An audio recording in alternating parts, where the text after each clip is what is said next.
reach, we are to find. So where you lead me, I will go.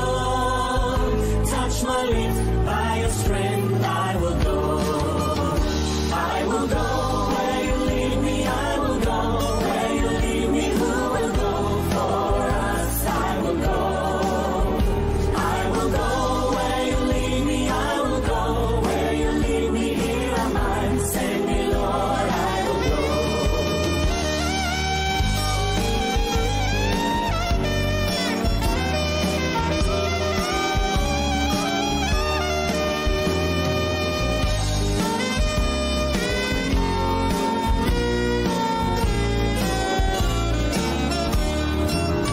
Because my eyes have seen the King, I must tell all the world, worship Him. In all the nations, in all the world, where He sends me, yes, I will go. I will go. Where you lead me, I will go. Where you lead me, who will go for us? I will go. I will go. Where you lead me, I will go. Where you lead me, here am I. Send me, Lord, I will go. I will go. I will go. Who will go for us? I will go. I will go. I will go. Here am I. Send me, Lord, I will go. I will go. I will go. I will go.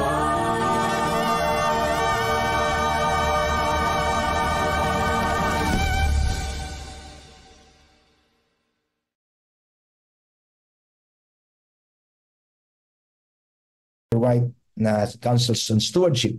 Councils on stewardship. Councils for the church. Councils for the church, kapatid. So ito po ay, meron po ako nakita ditong tatlong mahalagang puntos, mga kapatid.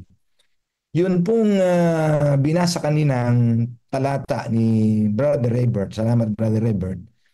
Yun po yung nakaraang isang passage na ating tinalakay nung nakaraang week, no? About the testimony of the Samaritans about Jesus, di ba? Naalala niyo po ba yon? Yan po ay nandoon natin dinaanan, yung patotoo ng mga Samaritano kay Jesus. Nang tagpuin ng Panginoon ang babaeng nangangailangan ng pag-ibis ng buhay at pagod, no, sa kanyang buhay.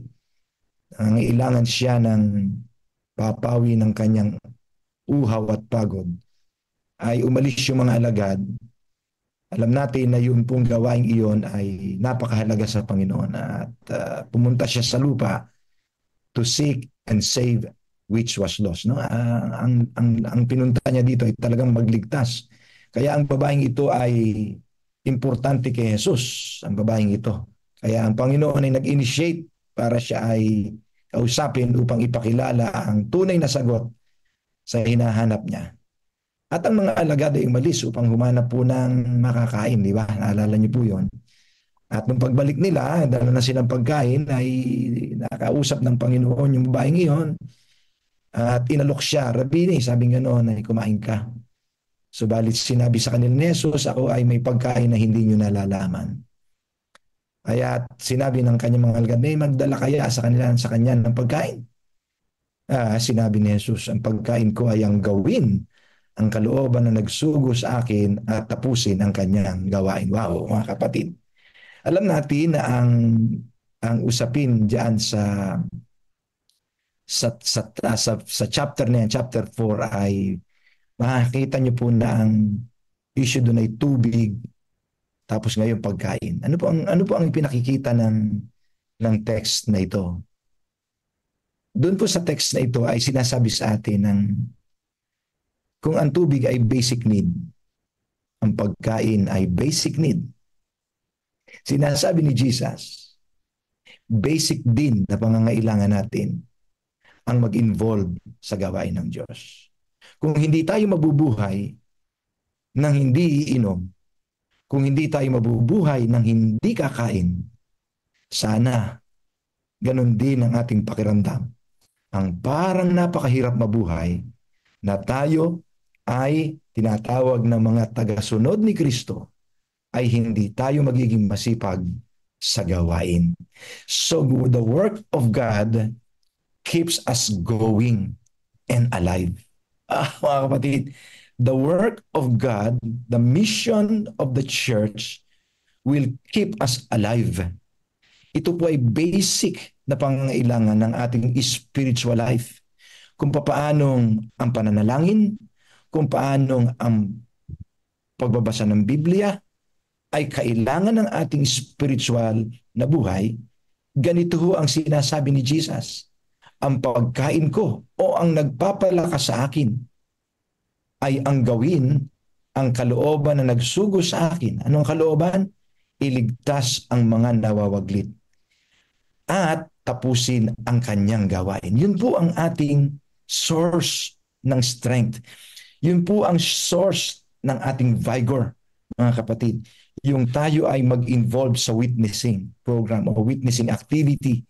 Yung ating pong missionary endeavor ay panatilihin natin sa ating buhay na nakikita kasi ikamamatay ng ating pananampalataya at ng ating spiritualidad kung tayo po ay hindi gagawa ng ipinagagawa sa atin ng Panginoon. Kaya dito po sa ating pong babasahin kahapon, Christ's true followers will witness for Him. Meron po dito ako nakitang 3 highlights bago natin i-share sa ating mga kasamahan. Yung 3 puntos. Number 1 is Christ's followers must actively witness for Him and live a Christ-like life. Ang mga tagasunod po ni Kristo ay kinakailangang actively witness o kinakailangan maging active o maging buhay na mga witness para sa Kanya at mabuhay pa rin na katulad ng na may buhay na katulad ng kay Kristo, no? Sabi po ni Ellen White, sabi ni Sister White, all who would enter the city of God must during their earthly life set forth Christ in their dealings. It is this that constitutes them the messengers of Christ, His witnesses. Mga kapatid, yun daw po palang mga tao na papasok sa kaharian ng Diyos ay dito sa lupa ay nakikitaan ng katulad ng ugali ng Panginoong Hesus sa kanilang mga pakikitungo.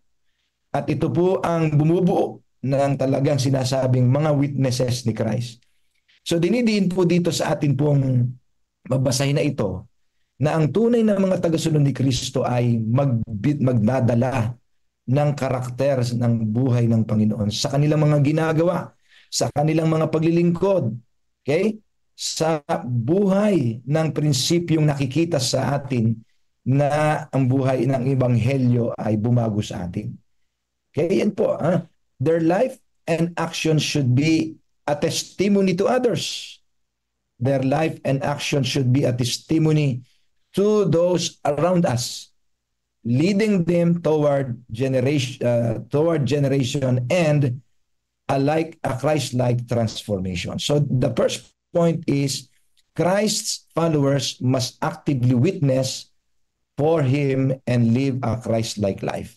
Maging buhay ng mga witness, nakikita sa ating karakter ang buhay ni Jesus. Number 2, spiritual work and personal effort are necessary to overcome spiritual liturgy and help others. Ito talagang spiritual work na ito, yung pong pag-involve sa mission, ang nagbibigay sigla at mag-inspirasyon sa ibang tao. Ang sabing gano'n ni Ellen White, go to work whether you feel like it or not. Maglingkod, magmisyon, nararamdaman man natin ito o hindi. Engage in personal effort to bring souls to Jesus and the knowledge of the truth. By exercise, your spiritual powers will become more vigorous so that you can, with better success, work out your own salvation. So ito po mga kapatid, magiging mamamatay talagang every sin nyo, parang yung bawat muscle ng ating pananampalataya at ng ating spiritualidad ay mawawala kapag hindi natin ito ginamit yung pag-exercise ng ating mga mga pananampalataya, no? Sasanayin talaga natin maglalabas tayo, magtrabaho para sa gawain ng Panginoon para yung spiritual powers will become more vigorous. Ang sabi pong gano'n ni Sister White. So ini-stress po ng ating propetisa ng kahalagahan ng actively engaging in the work of salvation. Sabi nga po kanina ni Apostol Pablo, yung binasa po kanina, sa paggawa mo nito ay ililigtas mo ang iyong sarili at ganun din ang mga nagsisipakinig sa iyo. Yun po yung sinabi sa 1 Timothy 4:16, no? So hindi lang natin pinalalakas ang ating sarili sa ating pong paglilingkod. Ini-inspire din natin yung iba para sa kanilang pagkakilala kay Kristo. So pinalalakas tayo nito, nagbibigay buhay ito sa atin at pinapawi nito ang mga mood na tinatamad ako ngayon. Yan. So parang gano'n, saka na lang. No? So magpapaliban-liban, winawaksi nito yung espiritu ng posible tayong maging pakulakuyakoy sa gawain. No? So yun po, spiritual work and personal effort are necessary to overcome spiritual liturgy and help others. Number 3, every believer, regardless of education or status, has a role in God's work and should contribute to the church. So bawat mananampalataya, anuman ang edukasyon, anumang level ng ating pong naabot sa buhay o estado sa buhay, yung pinag-aralan, ay meron tayong kanya-kanyang gagawin o gawain na inilagay sa atin ng Panginoon para makapag-share sa ating iglesia.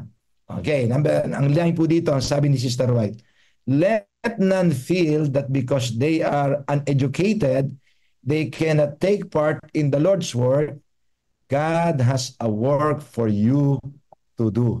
Ayan po yung sinabi ni Sister White. No? Ini-encourage tayo na hindi dahilan na wala tayong tinapos, hindi dahilan na tayo mahirap, hindi dahilan na ako ay pobre, para sabihin natin, ay para lang yan sa mga may kaya, para lang yan sa mga may mga naabot na mga pinag-aralan.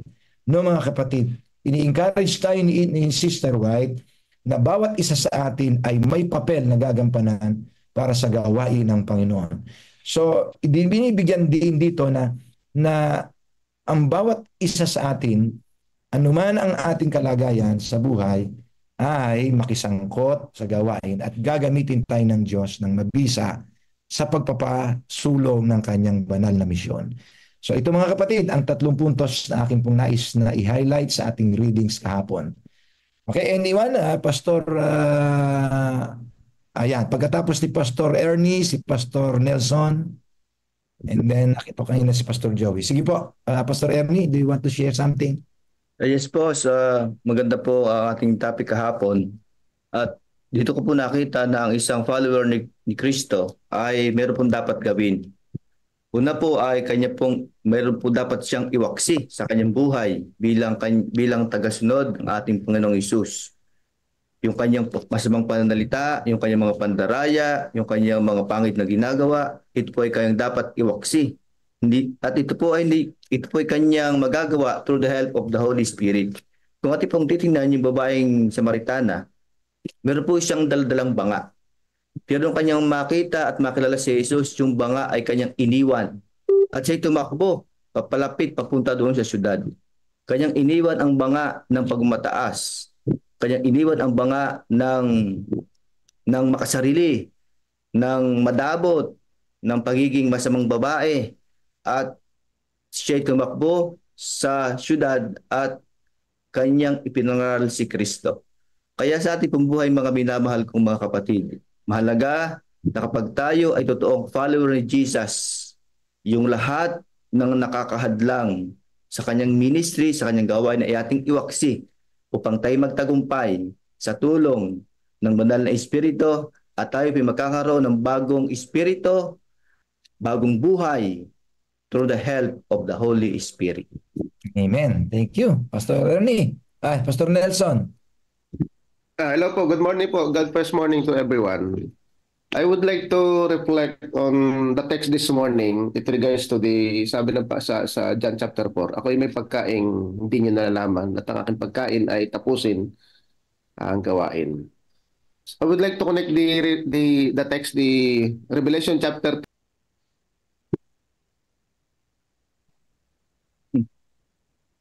Nag-mute ka ata, Pastor.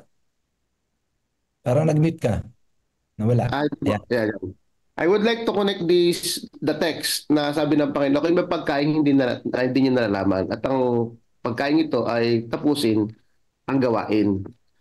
So I would like to connect that text, mga kapatid, sa Revelation chapter 3 verse 20, na kalimitan ay ginagamit natin na pang-appeal pang-appeal, mga kapatid. Sabi doon ay, narito ako'y nakatayo sa pintuan at tumuduktok. Kung sino man ay duminig sa aking tinig at magbukas ng pinto, ako'y papasok sa kanya at hahapong kasalo niya at siya'y kasalo ko. So sa English, mga kapatid, I dine with him. So ito, mga kapatid, itong kasalong ito ay ginagamit sa mga hapagkainan. So ang reflection ko dito ay yung hapong kasalo to, gusto tayong makasama ng Panginoon. That Christ is talking to everyone, knocking at the door at every disciple of Christ, na gusto tayong makasama ng Panginoon, makasalo ng ating Panginoon.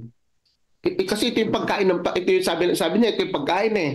Sabi niya, gusto ko kayo makasalo, gusto ko kayo makasama. Kaya sabi ng Panginoon, I am with you always, even to the end of the world. So, si Kristo ay tumutuktok sa bawat isa sa atin, mga kapatid, nakikiusap na gustong pumasok sa buhay natin, gusto niya tayong makasalo, dine with Him. Gusto niya tayong makasalo sa hapagkainan. Kaya sabi ng Panginoon, ito yung pagkain, ito yung tapusin ang gawain ng Panginoon. Yung banal na misyon, mga kapatid. So yan ay nakikiusap ang Diyos sa bawat isa sa atin. I am knocking at the door. Kung sino man ang dumiling dito, I am dine with him. Siya kasalo ko, hapon kasalo niya at siya ay kasalo ko. So ganun, mga kapatid, so ito yung aking reflection na parang ang ganda lang pala. Sabi ko, ang ganda ng text. Ito yung pagkain ng Diyos, yung kanyang misyon. Kaya ang dito, mga kapatid, nakikiusap ang Diyos, tumutuktok siya sa atin, pero nangako siya na kapag tayo sasagot, sabi niya, I am with you always, even to the end of the world. So pagpalain, yun lang po ang akin pong reflection po, Pastor. Thank you. Thank you, Pastor. Salamat po at bibigyan lalo ng kulay at napakagandang isip-isipin ang mga bagay na ito sa umagang ito. Sa pagsisimula ng araw, ay isipin natin na ito ang magbibigay sa atin ng lakas at buhay. Tandaan po ninyo, ang iglesia ay buhay dahil po sa gawain ito na ating pong kinasasangkutan. Sapagkat si Jesus, ito rin po ang nagbibigay sa kanya ng motivasyon palagi nung nandito siya, ay meron siyang purpose na iligtas at gumawa para sa gawain ng Panginoon, sa gawain ng pagmimisyon ng pagliligtas ng mga taong waglit. Okay? Meron pa po bang gusto magsalita? Pastor Joey, parang nakita ko kanina si Pastor Joey. Ayun, Pastor good morning Joey. po. Happy God first morning po. Yeah. Medyo wala pong ako dito. Madilim po ang kapaligiran namin dito ngayon. So pwede po bang audio na lang muna? Ay, opo naman. Okay. So, napakaganda po ng readings, At mayroon po akong reflection din doon. Doon po sa sinabi po ninyo kanina, Pastor, na parang kinote niyo yung sinabi ni Jesus Christ na I am the bread of life, I am the living water. Inaanyayahan tayo ng ating Panginoong Jesus na magkaroon talaga ng intimacy sa Kanya. Kumbaga ay gusto niya na maranasan natin siya mismo sa buhay po natin. So, yun yung basic need nga natin, mga minamahal na mga kapatid. Yung pagmimisyon ay automatic na magagawa natin na gaya ng ginawa ng ating Panginoong Jesus. kapag mayroon tayo talagang malalim na relasyon sa Kanya. Maraming mga tao ngayon na talagang nagnanais magtrabaho, gumawa, magmisyon, kaya lang madaling mahapo, madaling mapagod. Kasi hindi nasasapatan yung kanilang nourishment, spiritual nourishment ng ating Panginoong Hesukristo.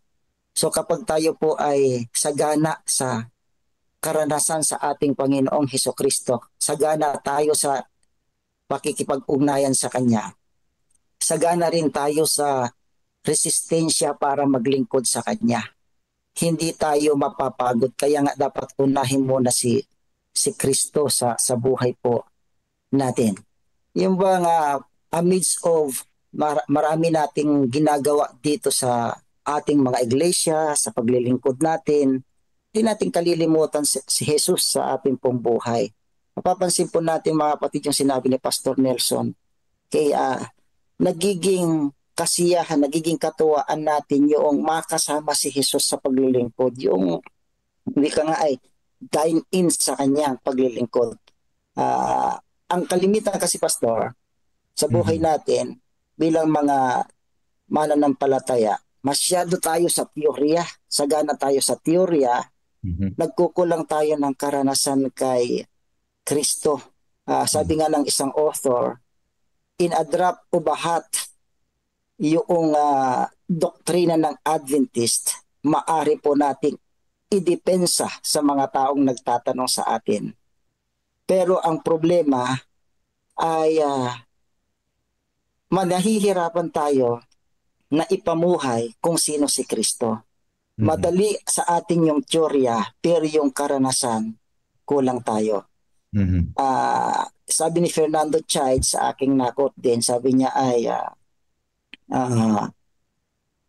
hindi dapat sa atin bilang mga mananampalataya yung masyadong theoretical na walang experiential. So we have to have an experience dito, makaranasang koneksyon kay Kristo, hindi dahil sa theory mayroon tayo. Theory is good. Kaya sinabi kanina na hindi nangangailangan ng ikaw ay may tinapos, edukado ka para makapag-mission ka kay Kristo. Ang basic need natin ay talagang mag-connect sa ating Panginoong Hesus, sapagkat kapag si Hesus ay nabuhay sa atin, lahat ng sistema ng ating katawan gagawa at gagawa gaya ng paggawa ng ating Panginoong Hesus. Siguro, Pastor, yun muna ang aking reflection. Good morning po. Maraming salamat, Pastor. Liwanag po ng pagdidiin natin, mga kapatid. Ang oras po natin ay alas 4:55 na ng umaga. At salamat sa Panginoon. Tayo po ay 46 ang bilang sa Zoom participants. At ang ating mga kapatid na nakasubaybay po ngayon ay nasa 69 dito po sa screen sa Facebook. Okay? Meron pa po bang gusto mag-share? Parang meron ako nakitang nagtaas pa ng isang kamay. Buksan lang po ang inyong audio or magtaas ng kamay para makita po kayo ng ating mga technical team para i-unmute po kayo. Sir. Sino po yun? Pakilala po. Pastor, sige po, Pastor Seth. Sige po. Good morning po sa lahat. Para pa rin. So, lahat lang po mag-share ng maikling share. Ang ating Panginoon po ay kumakatok sa ating mga puso, mga kapatid. Kaya nga, sa ating mga pintuan, sino ba yung pinto? Ang pinto ay sumasagisag sa ating puso, sumasagisag sa puso ng tao. At ang kumakatok ay ang tinig ni Jesus na tumatawag sa atin upang magbalik sa Kanya. Ang magbubukas ng pinto ay ang mga taong nagtitiwala at sumusunod sa Kanya. Kaya nga, ang mga pagbubukas sa pinto ay ang mga taong may pagmamahal at pagtitiwala sa Diyos. Ito yung mga taong nakikinig sa tinig ni Jesus, mga taong handang magbago at magbalik loob sa ating Panginoon Diyos, at ang mga taong may pagkakaisa at pagkakapit-visit sa mga kapwa. Ito yung mga taong handang magbukas sa kumakatok na ating Panginoon Hesus. Kaya nga, kapag ito'y ating pinagbuksan, magkakasalo ni Hesus ay yung mga taong may pagkakaisa sa Diyos at sa kapwa. Yung pagkakapit-pisig sa mga taong may pagmamahal sa Diyos, pagkaroon ng pag-asa at pagtitiwala sa Diyos, at yung mayroong pagkakaroon ng buhay na may kabuluhan at layunin. Kaya nga sa ating pamumuhay, hindi natin yan malalasap o hindi natin papapasukin ang ating Panginoon sa pintuan ng ating mga puso. Kapag hindi natin papapasukin yung salita ng Diyos at isakabuhay natin ang ating narinig tungkol sa ating Panginoon, hindi natin mararanasan si Kristo sa ating buhay kapag hindi natin ipapaubaya ang ating buhay sa ating Panginoon. Kaya nga sa talatang ito, hinikayat tayo ni Hesus na magbukas ng pinto ng ating puso at magpahinga sa Kanya. Yun lang po. Amen. Salamat po, Pastor Seth. Napakayaman po ng atin pong mga pwedeng ibahagi dito. No? Ang oras po natin ay 4:58 a.m. na. Meron pa po bang gusto magsalita sa inyo? Ang ating mga babae o mga kalalakihan dyan, na marami po dito ang mga lalaki. Nakita ko mas maraming babae. Okay, sige po. Sister Nitz, Ate Nitz, baka gusto mo magsalita. Ikaw po ay napakasipag sa gawain. Si Ate Irma, nakita ko si Ate Irma kanina dyan. Sister Irma, meron pa po ba kayong gustong sabihin? Nagtaas lang po kayo ng kamay, mga kapatid. Samantala, wala na tayong oras. Okay po, ang oras po natin ay malapit nang dumating ang alas 5. At purihin natin ang Panginoon at akin po kong inaanyayahan. Bukas ay salamat po sa inyong pagdating na maaga. Maaga na naman tayo bukas. At tayo po ay malapit nang dumating sa katapusan ng atin pong 40 days of prayer. Ang atin pong tatalakayin ngayong umaga, 26th day, ay a place for each member of the family. Ang distrito po ay manggagaling, ang leadership po ay Central Zambales District under Pastor Henry Española III. Okay? Tayo po ay maghintay sa oras ng ating pong 40 Days of Prayer program. Thank you.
After Jesus returned to heaven, his disciples remained with the awesome task of taking the gospel to the whole world.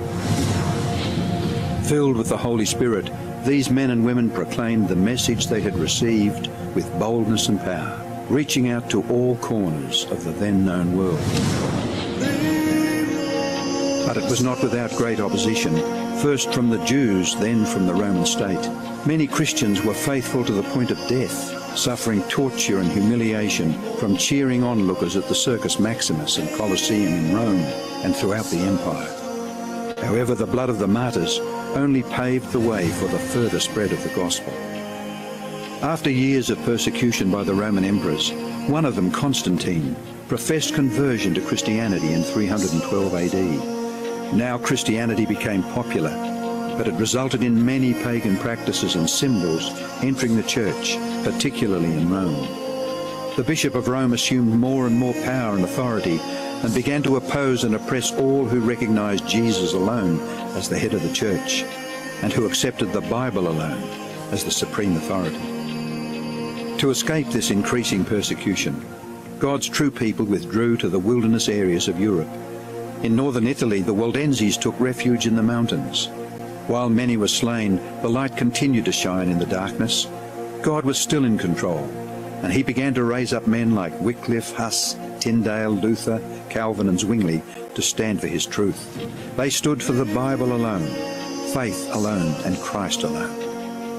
In 1798, in fulfillment of Bible prophecy in the book of Daniel, the religious and political supremacy of the Roman Church was temporarily reduced when General Berthier removed Pope Pius VI from his throne. Consequently, in the decades that followed, there arose a great awakening of interest in the prophecies of Daniel, and many were convinced Jesus was soon to return. In the United States, the Baptist preacher William Miller was joined by hundreds of other preachers in their expectation of the return of Jesus in 1844. However, when Christ did not return in 1844, further Bible study led a small group to discover that Christ's ministry in the heavenly sanctuary was an explanation for their great disappointment. They discovered that the Bible taught that the seventh day was the Sabbath that Jesus had set aside for his people. Slowly they came to understand that their mission was to preach the three angels' messages of Revelation 14. Their goal as Seventh-day Adventists was to preach with power the everlasting gospel and to prepare the world for Christ's return.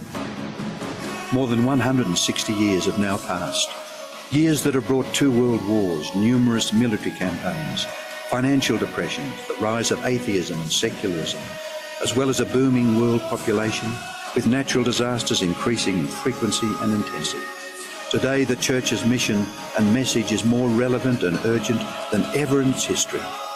Jesus is coming soon, and the world must be warned. Prepare to meet your God.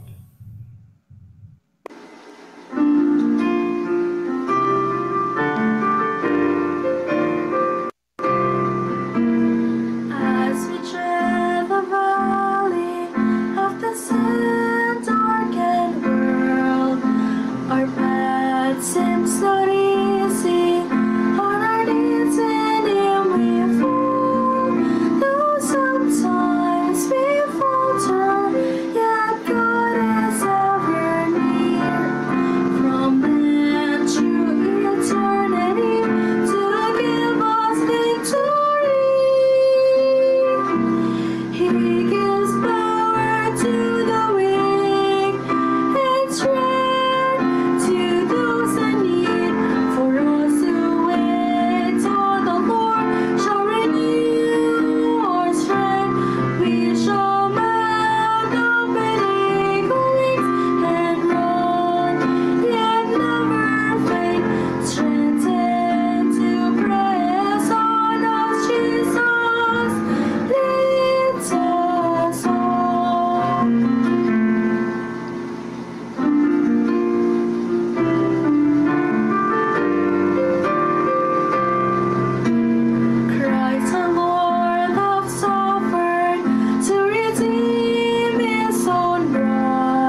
entrance into precious Lord as Jesus leads us home.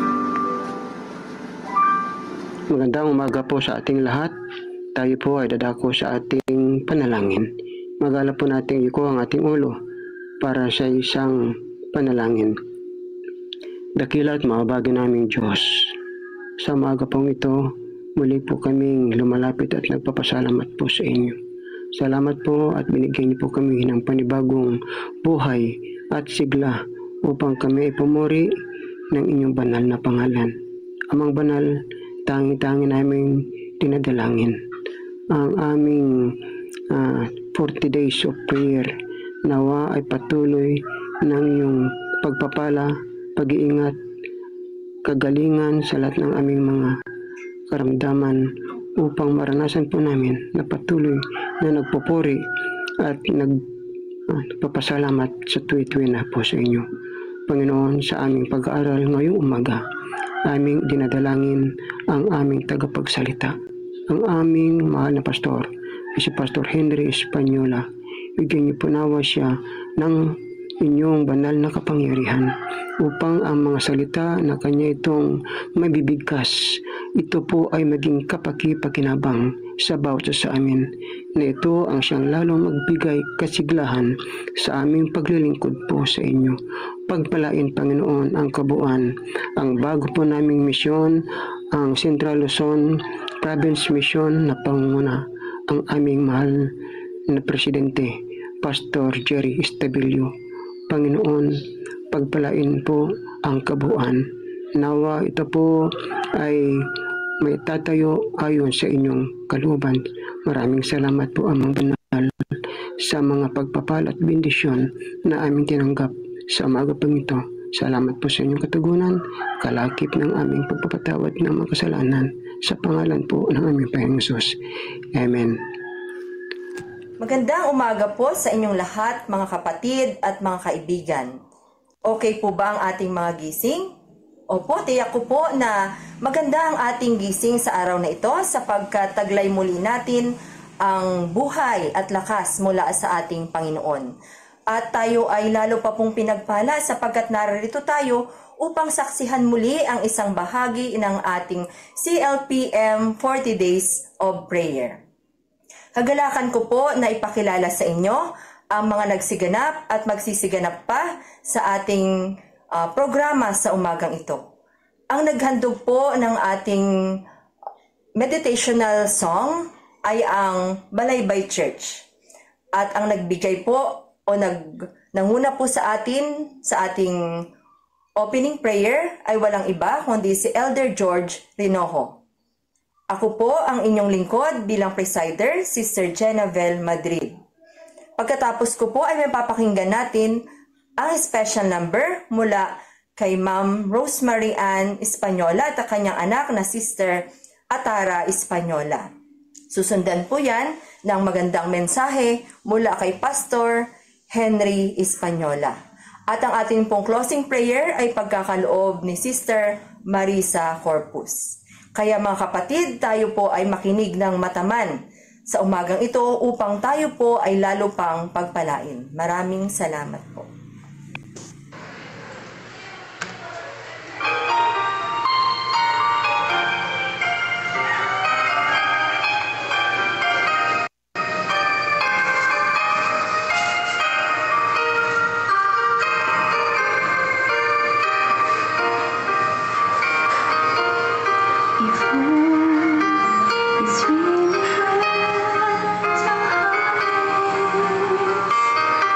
Then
Amen.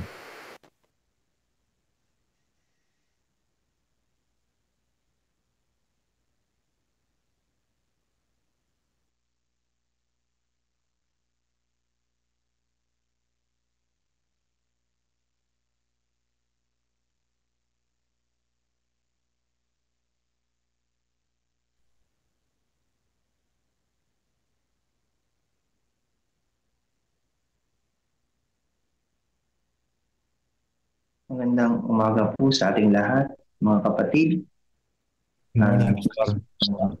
Umaga sa ating pong 40 days of prayer. Pinupuri natin ang Diyos sa oras po ito dahil ang umagang ito ay isang blessing sa atin, panibagong buhay at panibagong pag-asa. Ngayon dadako po tayo sa ating pag-aaral, pero bago po yun, ay tayo po muna ay manalangin. O dakila namin Diyos na makapangyarihan sa lahat, pinupuri namin ng Diyos na kung saan bigay sa amin ng buhay ngayon.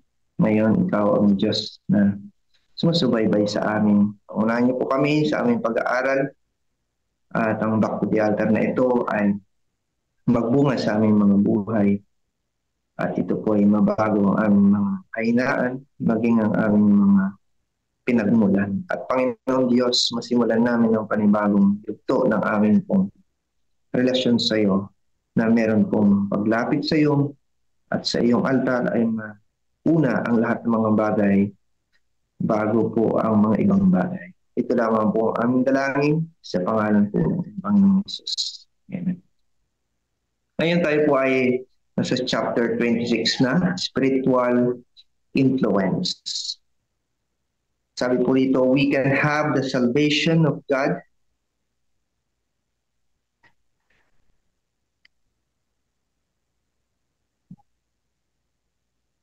sabi dito, we have salvation of God in our families, but we must believe for it, live for it, and have a continual abiding faith and trust in God.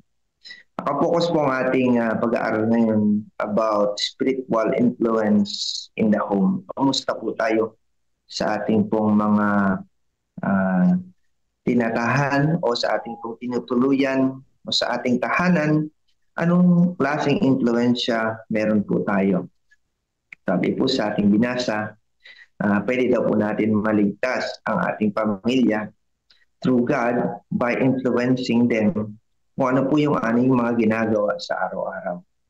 So, ang ating isipin is for the whole day na nangyari sa atin, ano ang na-impose, anong na-inculcate sa mga mind ng ating pong mga kanya-kanyang tahanan. Abiding faith and trust in God, the restraint which God's word imposes upon us is for our own interest. It increases the happiness of our families. So kailangan ng ating Panginoon ang ma-impose sa mga puso ng bawat membro ng ating family. And all around us, hindi lang sa loob ng ating tahanan, kundi sa mga nasa paligid natin, ng kapitbahay. It refines our taste, sanctifies our judgment, and brings peace of mind. And it, in the end, everlasting life. Sabi rin ni Ellen G. White dito, ministering angels will linger in our dwellings, and with joy carry heavenward the tidings of our advance in the divine life. And the recording angel will make a cheerful, happy record. So kaya sabi diba sa Revelation, maraming mga libro ang mabubuksan, no? Kasama rin doon ng Book of Life. And I believe this moment na kapag tayo ay nasa heaven, ay mabubuksan din kung anong klaseng buhay na anong ginawa natin tayo ay nasa lupa. Because every angels na nakabantay sa atin ay they write all kung anong ginawa natin sa ating mga words na ginamit, the way na tayo nagigising sa umaga o bago matulog, kung ano yung mga binabanggit natin sa ating mga family, sa ating mga anak, sa ating asawa. Ang malungkot is, kung ang naka-record is, tayo ay nag-Facebook maghapon o wala na tayong panahon sa ating Panginoon. Pero sabi doon, masaya ang mga angels nung binabasa nila ang mga pangyayari sa buhay ng kanilang mga binantayang pamilya. The Spirit of Christ will be an abiding influence in the home life. If men and women will open their hearts to the heavenly influence of truth and love, these principles will flow forth again like streams in the desert, refreshing all-encompassing refreshness to appear where now barrenness and death. So ang espiritu ng ating Panginoon ay laging nag-influence sa ating mga tahanan. Mga babae at lalaki ay open nila ang kanilang mga puso sa influence ng makalangit at makatotohanan at maibiging mapagmahal na Diyos. At itong prinsipyo nito ay laging paulit-ulit na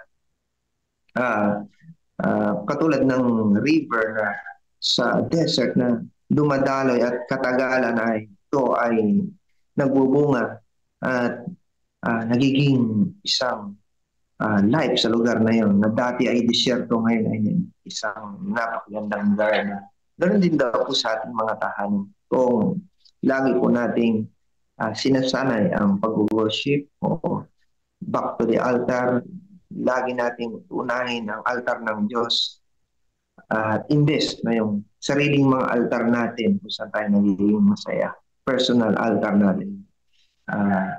Magiging maganda ang relasyon sa Diyos. Pati yung ating families, magiging maganda ang ating mga bunga ng ating pananampalataya. Kung inuuna natin is yung altar ng Panginoon. So, gusto ko pong i-share sa inyo yung panahon na kami ay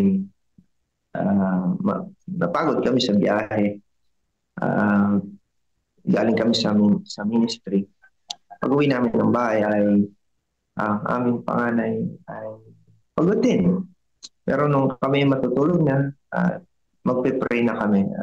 Nalungkot yung aming panganay. Sabi niya, hindi na ba tayo mag-worship, Dad? Yan. So, napansin ko po doon na kapag nasanay natin ang mga bata, even we forgot the altar of God, merong pong magpapaalala sa atin ang ating mga anak. Kasi nasanay po natin sila sa simula ng maganda. Pero kung nasanay sila sa mga papangit na simula ay sila yung mga pipigil minsan o magdadabog habang tayong malapit sa altar ng Panginoon. So sabi po rito ni Ellen G. bago po ako matapos, the neglect of home religion, the neglect to train your children is most displeasing to God. If one of your children were in the river, battling with the waves and in imminent danger of drowning, what a stir there will be, what efforts would be made, what prayers offered, what enthusiasm manifested to save the human life. But here are your children out of Christ, their souls unsaved. Perhaps they are even rude and uncourteous, a reproach to the Adventist name. They are perishing without hope and without God in the world, and you are careless and unconcerned. So di ba maraming mga lumaking pamilya na pinagdadasal nila ang kanilang mga anak, ang hirap pabalikin o ang hirap hikayatin. Sabi po na yan, Joy, is minsan ang ating mga anak ay parang lumalangon sa current, kinokontra ang current. No? At ngayon, dahil hindi nasanay sila sa mga ganung mga pagsubok, ay sila ay hindi maliligtas balang araw dahil merong pagkukulang mga magulang. Kaya mapalad po ang mga pamilya na nasanay po sa pananampalataya na meron pong paglapit sa ating Panginoon na yung tinatawag back to the altar, na hindi lamang sa worship na ginagawa ito is kundi sa lahat ng mga kilos, lahat ng ating mga pupuntahan ay hindi nawawala ang back to the altar sa ating buhay. So dahil ang plano ng kaaway is mabawasan ng mga bata sa langit, na ito ay paborito ng Panginoon nung siya ay narito sa lupa. Sabi niya, hayaan niyo lumapit sa akin mga bata. sapagkat kanila ang kaharian ng Diyos. At ang number one na manatarget ng kaaway is mga bata rin. Bata pa lang ay ini-influensya ni Satanas sa masamang mga hilig. Sabi po ito, Satan makes every effort to lead people away from God. And he is successful in his purpose when the religious life is thrown in business cares. When he can so absorb their minds in business that they will not take time to read their Bibles, to pray in secret, and to keep the offering of praise and thanksgiving burning on the altar of sacrifice morning and evening. How few realize the wiles of the deceiver? How many are ignorant of his devices? So marami mga ignorant dito, lalo na yung mga hindi nakapakarinig ng salita ng Diyos, hindi na hikayat sa mga ganitong pamumuhay. And when they grow and when they old, diba sabi ng banal na kasulatan, train up the child in the way he should go. Para pag siya tumanda na, ay hindi niya makalimutan ang daanan pabalik sa ating Panginoon. At marami ang ignorant doon dahil hindi nasimulan ng kanilang magulang. Hindi pinakita ang tamang daanan o paglapit kay Kristo, because marami silang mga pinagmulan din sa kanilang mga ninuno na hindi ito ang path na dapat patunguhan ng isang pamilya. So kaya mapapalad po tayo, meron po tayong organisasyon, meron po tayong church, meron po tayong religion, meron po tayong faith na ito po'y napakalapit sa langit. No? Dahil ito pong ating pananampalataya, yung talagang pinaka kailangan ng mundo na malaman nila ng ating iglesia, ang ating church, ng ating pong mga doctrines, ang ating pong mga principle is pure and powerful to save people. So kaya yung back to the altar is one of the promotion na kailangan po ng mundo ito. So how can we share this message kung tayo mismo sa ating mga tahanan ay hindi po natin ginagawa? So gusto ko rin po i-share bago po tayo magtapos. Ang aming pong panganay at yung pangalawa ay kapag kami nag-worship is imbis na lesson palagi ang aming kinakandak. Aming ina-apply yung Bible stories. Maliban sa pag-aaral namin dalawa kami mag-asawa, ay meron po talaga silang Bible stories. Pagkatapos namin magkwento ng mga stories about sa mga stories sa Bible ay we sing a song, special number, and then closing prayer. Hindi kailangan is mga malalalim na pag-aaral ang kailangan iatid natin sa ating mga kamembro ng ating pamilya. Lalo na kapag mga bata ng ating mga kasama. Di tulad noon, kapag kami maliliit, mga malalalim na pag-aaral, imbis na makikinig ay matutulog na lang at may init. So, we have kailangan natin gawin yung pagiging creative about sa pagdating sa back to the altar. At hindi lamang po yun, marami pang mga paraan na pwede natin mapuri ang ating Panginoon. Kahit tayo nasa mga biyahe, hindi na tayo makapag-worship, gagawin tayo. Magkakantahan tayo habang tayo nandiyan driving. Huwag lang pipikit yung driver sa pagdadrive. So tayo po, yun po ay biro lamang. So ang paraan po dito is wherever we go, ano man ang ating ginagawa ay back to the altar is ang ating target, ang ating main objective while living on this earth, kasi gagawin po din natin in heaven. So maligtas natin ang ating pamilya kasama ang Diyos na tumutulong sa atin magligtas sa atin. Kasi dahil pagdating ng panahon ay yung ating mga anak na lumalaki, ay sila rin po yung magiging instrumento ng Panginoon to save others. So ang aking dalangin ay lahat po tayo ay i-promote ito at ating balikan ang importansya ng spiritual influence in the home ay kailangan maisakatuparan po natin sa ating mga anak. Ito lamang po ang aking pong hiling. Amen. Maraming salamat, Pastor Henry Espanyola sa distrito po ng Central Zambales.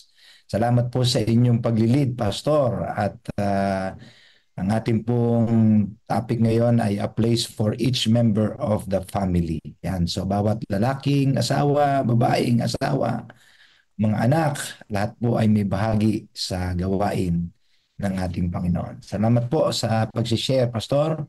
At ngayon po tayo po'y dadako na sa ating pong prayer bands. Ang ating pong prayer focus sa umagang ito ay ang mga schools ng ating pong sa teritoryo ng ating pong mission, Central Luzon Provinces Mission. So yung mga Adventist schools, idalangin po natin mga kapatid, ito po ay 18, kung hindi ako nagkakamali, 18 schools including CLAA, no? 17 mga elementaryang paaralan natin at isang CLAA. Alam niyo po, very challenging po talaga itong mga paaralan natin. Kaya kailangan po natin silang suportahan kahit man lang po sa panalangin ngayon.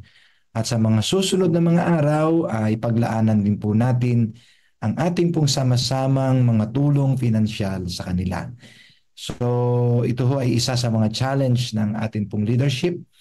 At sana ay paunlarin pa natin ang mga paaralan natin para marami pa po tayong mailapit na mga kabataan sa ating Panginoon through Adventist education, pag-offer ng Adventist education sa kanila. So mga kapatid, tayo po ay dadako na sa ating pong prayer bands. Mga in charge na po ng magbibigay sa atin ng room ang bahala ngayong umaga. Salamat po.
Good morning po mga kapatid. Wala yata yung ating leader na naka-assign sa room number 8. Si kapatid na Raybert Reyes.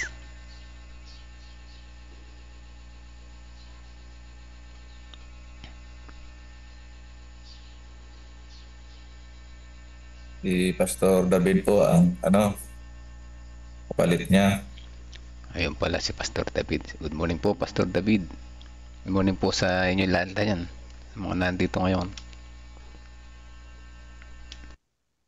Gandang umaga po. Umaga po. Pastor David.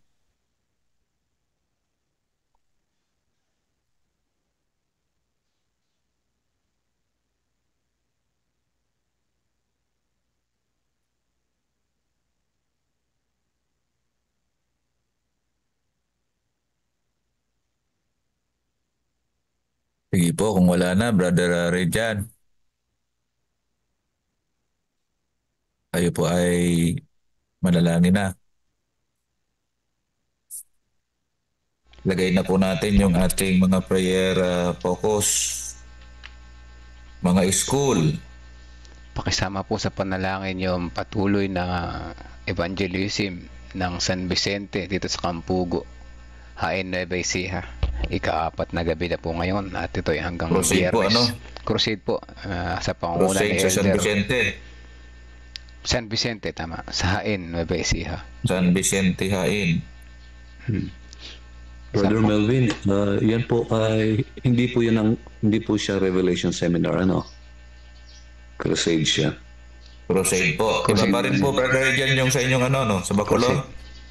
Po, Revelation Seminar ng Seminar. Bacolod, no? Sa Cabiao po. Cabiao ba yan? Cabiao.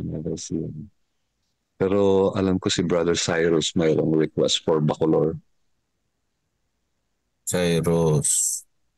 Sino nandun sa Cyrus? Bermejo nag-message po sa chat box. Oo, sige po. Mag-start yata yung kanilang Revelation Seminar sa Friday. Bacolod din po yan. Revelation sa Cabiao ay nag-start na nung Sunday night. Si Brother Melvin po, ano po yung ano sa San Vicente yun, ano? Okay, schools. Ano pa po? Si Sister Melay. Morning po, Sister Melay.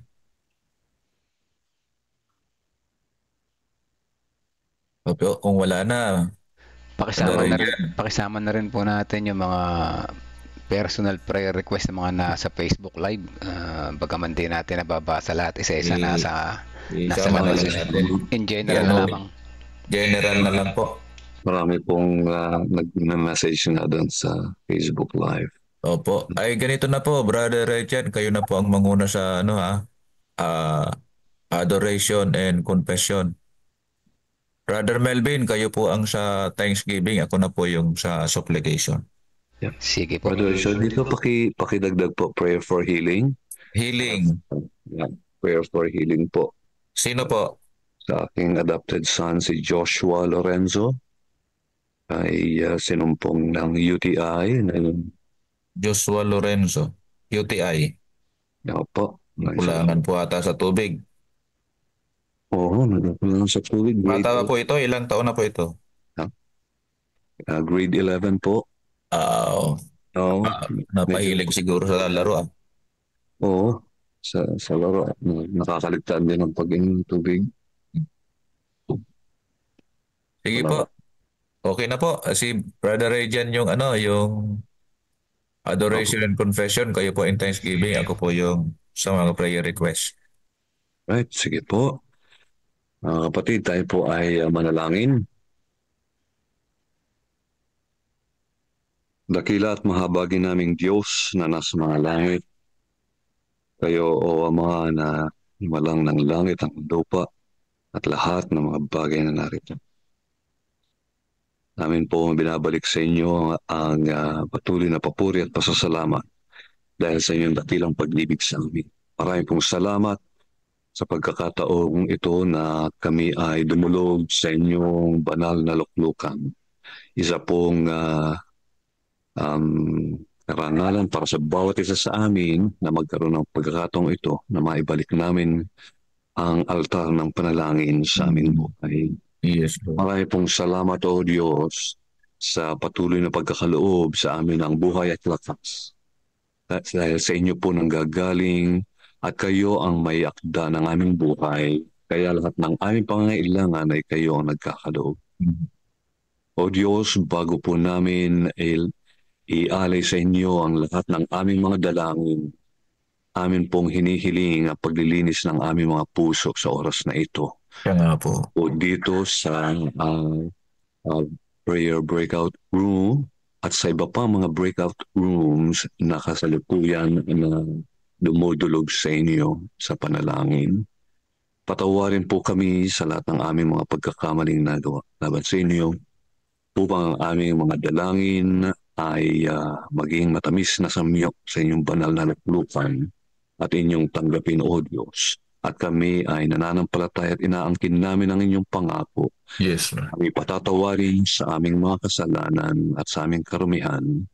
Sa oras na ito, O Diyos, aming hinihiling ito at pinasasalamatan na dininig niyo ang aming dalangin sa pagpapatawad ng aming mga kasalanan sa pangalan ni Jesus. Amen. Sa pagpapatuloy po, Ama, sa aming panalangin, patuloy ang aming pasasalamat sa umaga na ito na kami ay binigyan ninyo ng magandang tulog sa buong magdamag. At higit sa lahat, panibagong buhay, panibagong kalakasan sa umaga na ito. Salamat po at kami ay inyong muling tinawag sa platform na ito upang magkita-kita, magsama-sama. Patuloy na enjoy ang inyong blessing na ibinigay sa amin sa pamamagitan ng inyong mga salita. Salamat po at kahit na kami ay may mga pinagdaraanan sa buhay, kayo ay nariyan patuloy na nagbabantay sa amin, binibigyan kami ng mga pamamaraanan. Salamat at kahit na itong aming platform ay pinapasok ng kaaway, patuloy niyo po kami binibigyan ng karunungan upang ito ay maiwasan at mapagpatuloy ng aming magandang ginagawa sa bawat umaga. Maraming salamat po sa iyong biyaya. Maraming salamat po sa inyong patnubay at gabay. Sa pagpapatuloy po, Diyos, kami ay idinudulog sa inyo ang mga bagay sapagkat kami po ay naniniwala na sa inyo namin huhukayin, tatanggapin ang lahat ng mga kayanan na kailangang maisagawa ng inyong banal na iglesia at ng inyong dakilang misyon. Narito po, Panginoon, ang mga hanay ng aming mga pananalangin, kahilingan sa inyo. Amin pong idinadalangin sa inyo ang aming mga paaralan ng Central Luzon Provinces Mission. Sila po ay mga elementarya na nag-o-offer din po ng mga kindergarten schools. Nawa po, Panginoon, ay inyong pagpalain ang mga schools na ito. Hindi lamang po manatiling elementary schools ang aming mga paaralan, kundi aakyat bilang isang institusyon na maghuhubog ng mga kabataan. May handa sila sa dakilang paglilingkod, maging leader ng aming mga iglesia, maging leader ng aming mga institutions, ng mga misyon, ng mga konferensya, ng mga paaralan, at ng mga iba't ibang gawain sa sanglibutang ito, na may handa sa dakilang araw ng inyong pagbabalik at may handa hindi lamang para maging mabuting mamamayan ng mundong ito, kundi maging mabuting mamamayan ng mundong darating, bagong langit at bagong lupa. Pagpalain po ninyo ang mga mag-aaral, ang mga guro, ang mga magulang. Pagkaisahin po ninyo ang kanilang mga diwa upang ang mga leksyon na kanilang napapag-aralan ay magiging isang butil ng katotohanan, kalakasan ng bawat kliyente na kung saan ay lumalagi at naghahanap ng karunungan. Maraming salamat po, Panginoon, ay inyong pagpapalain ng mga paaralan namin kasama po ng Central Luzon Conference o ng Central Luzon Adventist Academy. Pagpalain po ninyo ang kanilang mga pananalapi. Alam po namin, Panginoon, na maraming pangangailangan, subalit sa inyong mga kamay ay hindi ninyo pagkukulangin ang aming mga paaralan. Aming dinadalangin, Panginoon, ang aming mga iglesia na mayroong mga krusada, lalong-lalo na po ang San Vicente Church. Pagpalain po ninyo ang gawaing pagkukrusada, ang mga tagapakinig, ang mga tagapagbigay ng pabalita. Inyo po silang basbasan, pagpalain, makintal sa mga puso at isipan ng mga taong nakikinig ang inyong dakilang pabalita. Gayon din po, Panginoon, ang Revelation Seminar na isinasagawa sa Cabiao. Nawa po, Panginoon, ay inyong pagpalain sila, ang kaliwanagan ng mga propesiya at mga interpretasyon po nito ay lubos na maihanda at maihayag sa sangkatauhan upang sila ay makaunawa at mahanda ang kanilang mga puso't isipan na tanggapin kayo, Diyos na makapangyarihan, Diyos na nagbababala at Diyos na naghahanda ng bawat isa para sa kanyang pagbabalik at maging ang kanyang mga regalong buhay na walang hanggan ay maunawaan upang sa magkaganon maging kasiyahan ito ng mga tao na si Kristo ay tanggapin bilang tagapagligtas. Dalangin din po namin, Panginoon, ang kagalingan ni Brother Joshua. Tulungan po ninyo siya na siya ay makapanauli sa kanyang kagalingan at kalakasan at ang kanyang infection na nararanasan ay makuha po sa mga paggagamot sa lalong madaling panahon ay manumbalik siya sa kagalingan po. Maraming salamat ng inyong pangako sa mga taong nagkakaroon ng mga karanasan ng pagkakasakit ay patuloy niyong pagkakalooban ng kagalingan. Hindi lamang si Brother Joshua, kundi ang lahat ng mga kapatid na mayroong masasamang karamdaman.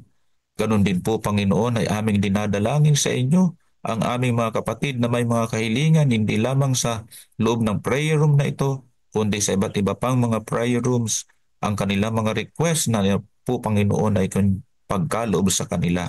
Ang kanilang mga buhay, ang kanilang mga pangangailangang hanap buhay, ang kanilang mga trabaho, ang kanilang mga halamanan, ang kanilang mga pagtatanim, ano pa mang kanilang mga livelihood, patuloy pong makasapat sa pangangailangan ng aming mga kapatiran, mga pamilya upang sa magkaganon ay masustentuhan at maging masayang naglilingkod sa inyo. Gayon din po aming dinadalangin, Panginoon, ang aming narinig sa umagang ito na maging mabuti pong pamilya ang bawat isa ng inyong mga mananampalataya. Ang mga kalituntunin na kung saan ay lalatag ng mga tatay, gayon din ang mga liwanag na kung saan ay mas lalo pang i-explain ng mga nanay sa kanilang mga anak. Patuloy po ito maging isang halimbawa at kaparaanan na ang altar po ninyo ay may tatatag sa loob ng mga tahanan. Maraming salamat po, Panginoon, na kayo ay patuloy na magkakaloob ng inyong kapangyarihan at ilalagak sa amin ang inyong banal na espiritong manguna sa amin sa lahat ng katwiran, ang aming mga iisipin, ang aming mga gagawin, sasalitain, ang akbang ng aming mga kamay sa pag-abot ng aming mga gawain ay gagawin yung matagumpay sa inyong dakilang pangunguna. Maraming salamat po na kami patuloy na pagpapalay sa buong maghapong ito at ang inyong banal na bendisyon ay aming makakamtan sapagkat ito ay aming hiling alang-alang po sa pangalan ng Panginoong Hesus. Amen. Amen po. Maraming salamat po. Amen po. Sakto lang sa oras. Sakto lang tayo. Tayo sa oras, ha? Ayun na, palabas na ng break room in 48 God bless po, seconds. God bless po. God bless po sa lahat. Salamat po. Opo. Maraming salamat po.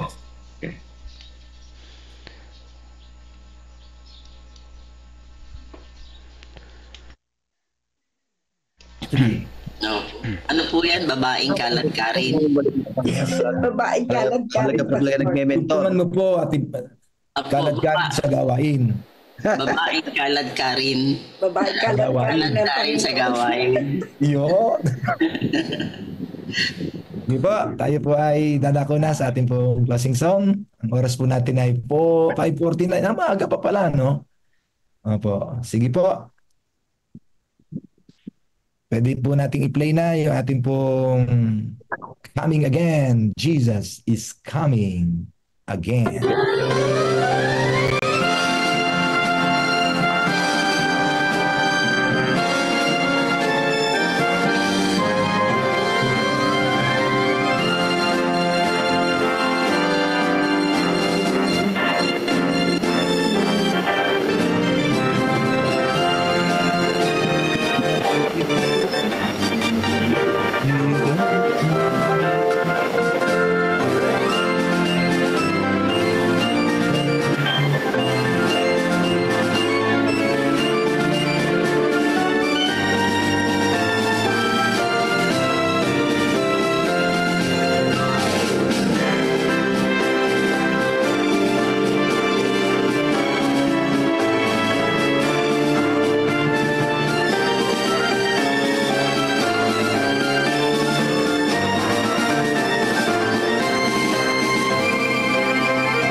Amen. Dakila namin Diyos ng bagin sa lahat. Maraming salamat po Ama sa umagang ito, sa patuloy niyong pag-iingat sa amin. Salamat po sa pakikisama ng Banal na Espiritu at salamat din sa iyong dakilang pag-ibig na patuloy na aming naranasan. Maraming salamat Ama sa mga mensaheng aming napatinggan. Ito po ang aming dalangin at pinapasalamatan tinanggap na sa matamis na pangalan ni Jesus. Amen. Amen. Amen. Amen. Bukas po na ang umaga. Amen. November 7, day 27 na po tayo bukas. Ang participants po natin ay manggagaling po sa Zambales 2 from under the leadership of Pastor Ida. November 7. Salamat po sa inyong pagdating. Pagparain kayo ng Panginoon. God bless us all. Good morning, good morning, good morning. God first morning. God first morning po. Good morning po mga kapatid. Good morning. God bless everyone. Good morning po. Good morning po. Yung ating pong ginagawa, open your cam. At tayo pong picture taking po ulit. In behalf of Pastor Nelson, mga kapatid. Open your cam po. 1, 2, 3. Open your cam. 1, 2, 3. Okay po, isa pa. Second panel po tayo. 1, 2, 3. Salamat sa Panginoon at dumami po tayo ngayon. Okay tayo po mga kapatid, bukas po ulit. Salamat po. Marami nang nakapasok. Naka-adjust na, nakapag-register na. Maraming salamat po. Maraming salamat. Pakisahin po sa inyo mga kapatid, ilagay po yung kanilang pangalan para po sila po yung sa sumkagan ma-accept. Pastor Marin. Yes, Pastor po. Marin, kasama po ba kayo mamaya dito sa Malolos? Opo. At dalaw po kayo? Opo. Yun, no? Thank you Sister po. Irma, dyan po kayo mamaya. Sister Irma, nandun ko mamaya. Opo. Mga taga-Bulacan dyan, dalo kami. Sister Michelle. Easy. Ayan, ano po, salamat sa mga nakinig, salamat sa mga prayer warriors, mga kapatid, salamat sa lahat. At good morning sa mga nag-join dito sa live natin, si Kuya Jonathan, good morning po. Sister Nancy, good morning po sa inyo. At Sister Elizabeth Rese, Sister Dang de la Cruz, Ate Lorna, Sister Janet, Sister Vicky, good morning po. Sister Jenny Mendoza, ayan, Kuya Monching, Sister Des Flores, si Bampemi, sina Nanay Nerissa, ayan, si Ate Resbeb, ayan, sila Sister Resbeb, sila Ate Mitch, sila Sister Rose Chris Encarnado, Sister Marilyn Garcia, si Sister Janet Gatmaitan at sa mga nasa background. Hanggang bukas po muli, patuloy lamang tayong makijoin, makiisa. At siguradong ang Panginoon ay natutuwa kapag tayo ay kasama sa mga ganitong morning devotional. God bless po sa bawat isa.